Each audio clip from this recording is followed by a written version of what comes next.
Eksperienca në punë është shumë e veçantë, jo vetëm me klientin, pra me atë që ofron shërbimin, por dhe me kolegët që punon në punë.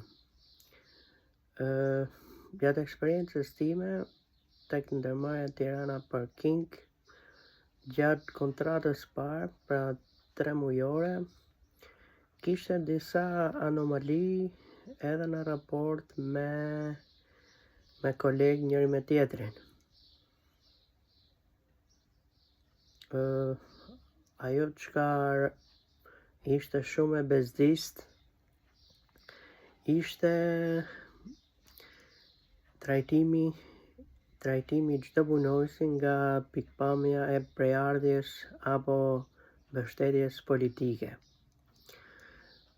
Ishin disa raste shumë interesante ku ndaj meje raportohesha si një përfaqësues i LSI-s, pra partisë së zotit Ilir Meta. Por kjo nuk ishte vërtet. Unë kam qenë përfaqësues ligjor, madje edhe ngar, dhe me pretendime serioze të Partisë Unitetit Kombëtar zotit Hidayet Beqiri. Pra nuk kemi pasur asnjë angazhim me subjektin e LSI-s. Pa çka e kemi pasur në një koalicion të madh,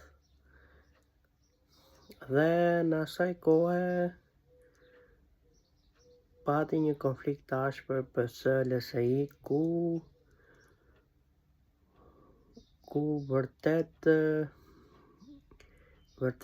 rrezikoheshin balanca shumë të mëdha në përfaqësim.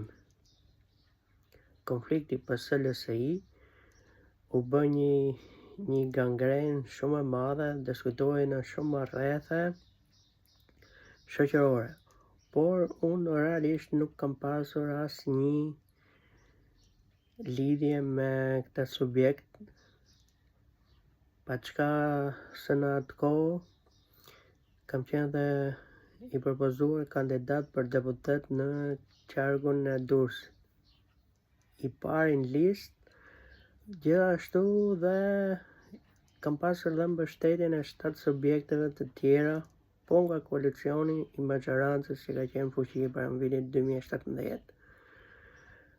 Më thënë drejtën, ka qenë shumë e bezdisht ky fakt dhe kemi diskutuar shumë herë në mënyrë të ashpër. Zakonisht kryeinspektori im ka qenë përfaqësues i Partisë Socialiste dhe ka pasur gjithmonë tendenca jo dashamirëse. Ai u mundohej që mos të rinovonte kontratën, por puna ime dhe mbështetja e drejtoreshës së përgjithshme së ndërmarrjes Tirana Parking, zonja Englantina Zëre, më ofroi një kontratë të dytë.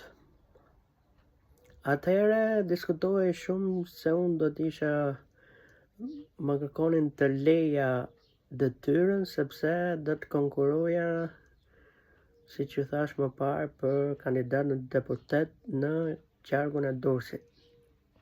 Por ligji për funksionin që kisha nuk më përfshinte që të leja detyrën. Prandaj